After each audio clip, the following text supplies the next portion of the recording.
Hello শিক্ষার্থী বন্ধুগণ, RMS study সেন্টারের তরফ থেকে আমি রাধামাধব সূত্রধর সকলকে জানাই স্বাগত। আজ থেকে শুরু করতে চলেছি আমাদের জিওগ্রাফি ক্লাস। শুরু করছি তোমাদের ফার্স্ট চ্যাপ্টার বহির্জাত প্রক্রিয়া ও তাদের দ্বারা সৃষ্ট ভূমিরূপ নিয়ে। ভূমিরূপের বৈচিত্র্যতা, যার মানে বলতে বোঝায় সব জায়গায় ভূমিরূপ সমান নয়।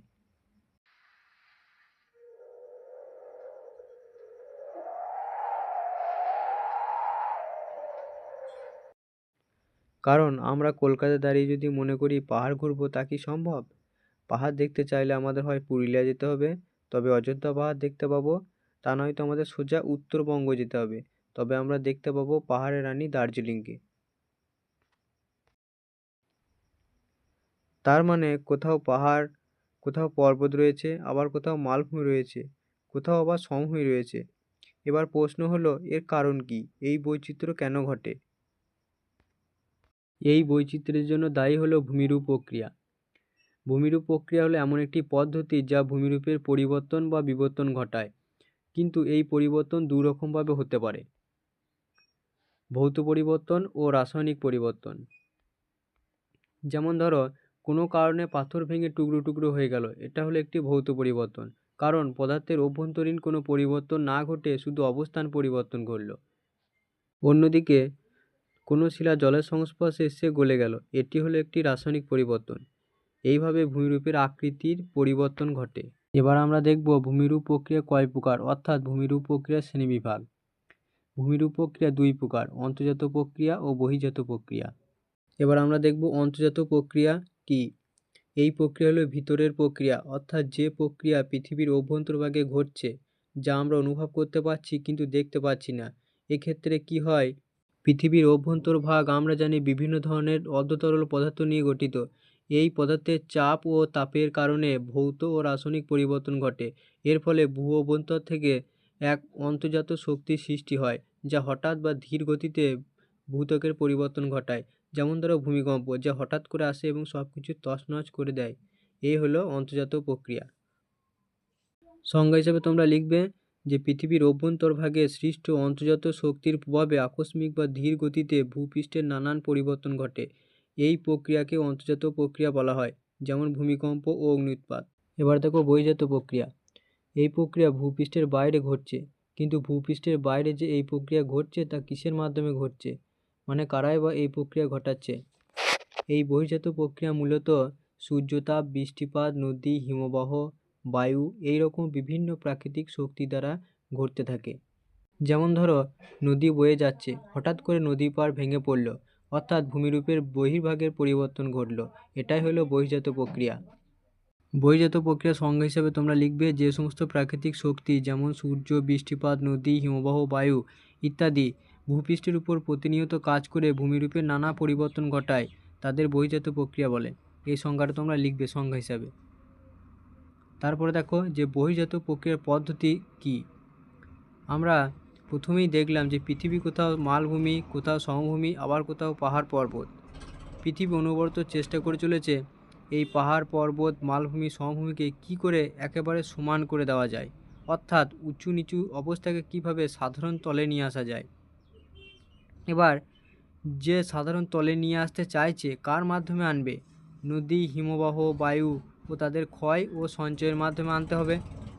এবার এই যে সাধারণ তল সম্পর্কে আমাদের একটা কথা অবশ্যই মনে রাখতে হবে, যে এখানে সাধারণ তল বলতে কিন্তু ক্ষয়ের শেষ সীমা, অর্থাৎ যে সীমার পর আর ক্ষয় করা সম্ভব নয়, সেই সীমাকে ধরা হয়। আর এই পুরো ঘটনা, অর্থাৎ পৃথিবীর এই সাধারণ তলে নিয়ে আসার যে প্রবণতা, তাকেই বলা হয় পর্যায়ন। এবার পর্যায়নের সংজ্ঞাটা তোমরা কী লিখবে, যে প্রক্রিয়ার মাধ্যমে ভূপৃষ্ঠের অসমতল ভূমিভাগ পর্যায়ক্রমে ক্ষয় ও সঞ্চয়ের মাধ্যমে সমতল অবস্থায় আসে, তাকে পর্যায়ন বলে। আর ভূবিজ্ঞানী জি.কে. গিলবার্ট সর্বপ্রথম পর্যায়ন বা গ্রেড শব্দটি ব্যবহার করেন। আর এই পর্যায়ন প্রক্রিয়াকে আবার তিন ভাগে ভাগ করা যায়: অবরোহণ প্রক্রিয়া, আরোহণ প্রক্রিয়া ও জৈবিক প্রক্রিয়া। প্রথম দেখো অবরোহণ প্রক্রিয়া। এই প্রক্রিয়ায় ভূপৃষ্ঠের যে উঁচু স্থানগুলো রয়েছে সেগুলো ক্ষয়ের মাধ্যমে নিচু হয়ে যায়। ধরো একটা ঢিবি, তার উপর দিয়ে দীর্ঘদিন ধরে একটা নদী প্রবাহিত হওয়ার ফলে সেটা ক্ষয় হবে, তার ফলে তার উচ্চতার হ্রাস পাবে। এই যে ক্ষয়ের ফলে উচ্চতার হ্রাস পেল, একেই আমরা অবরোহণ প্রক্রিয়া বলবো। সংজ্ঞা হিসেবে তোমরা লিখবে যে অবরোহণ প্রক্রিয়ায় বিভিন্ন প্রাকৃতিক শক্তি যেমন নদী, হিমবাহ, বায়ু ইত্যাদির দ্বারা ক্ষয়কার্যের মাধ্যমে ভূপৃষ্ঠের কোনো উঁচু স্থানের উচ্চতা হ্রাস পায়, তাকে অবরোহণ প্রক্রিয়া বলে। এবার দেখো আরোহণ প্রক্রিয়া। কোনো একটা নিচু স্থানে অবরোহণ প্রক্রিয়ায় ক্ষয়ে যাওয়া পদার্থগুলো এসে সঞ্চিত হয়, তাহলে ওই জায়গাটা ভরাট হবে। এই যে ক্ষয়িত পদার্থগুলো এসে সঞ্চিত হলো, এই পদ্ধতিকেই বলা হয় আরোহণ প্রক্রিয়া। সংজ্ঞা হিসেবে তোমরা লিখবে আরোহণ প্রক্রিয়ায় বিভিন্ন প্রাকৃতিক শক্তি যেমন নদী, হিমবাহ, বায়ু ইত্যাদির দ্বারা ক্ষয়কার্যের মাধ্যমে ভূপৃষ্ঠের কোনো নিচু স্থানের উচ্চতা বৃদ্ধি পায়, তাকে আরোহণ প্রক্রিয়া বলে। উদাহরণ হিসেবে তোমরা লিখবে গাঙ্গেয় বদ্বীপ। আর ওটা ক্ষয় হবে, বানানটা ভুল আছে, ঠিক করে নিও। এবার দেখো জৈবিক প্রক্রিয়া। জৈবিক মানে এখানে জীব জড়িত রয়েছে। আমরা সকলে জানি যে উদ্ভিদ বা প্রাণীর মৃতদেহ পচে হিউমাস তৈরি হয়, আর এই হিউমাস মাটি তৈরি করে। ফলে একটা জায়গায় মাটি তৈরি হলে সেই জায়গাটা একটু ভরাট হলো।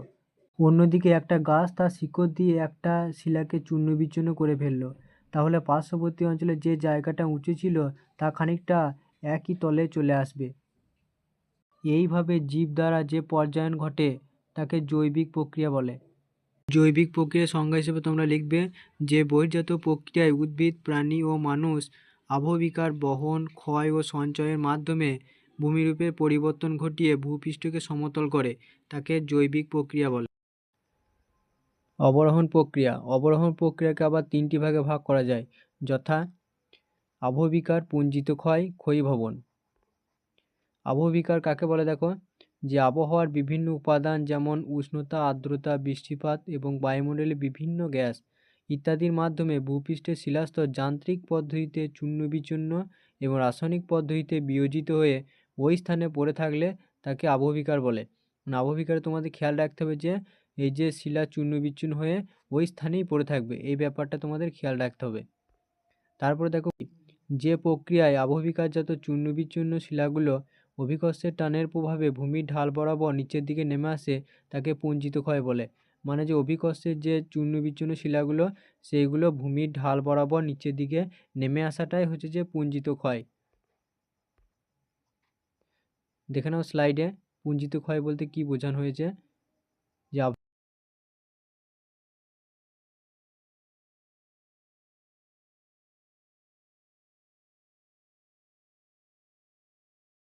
এবার দেখো ক্ষয়ীভবন।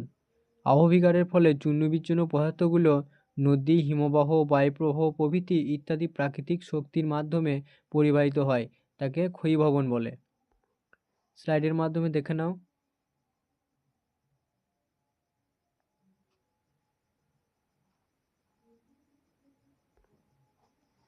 এবার দেখো আবহবিকার, পুঞ্জিত ক্ষয়, ক্ষয়ীভবন এই তিনটি প্রক্রিয়া সম্পূর্ণ পৃথক প্রক্রিয়া হলেও এদেরকে আমরা একসঙ্গে বলবো নগ্নীভবন।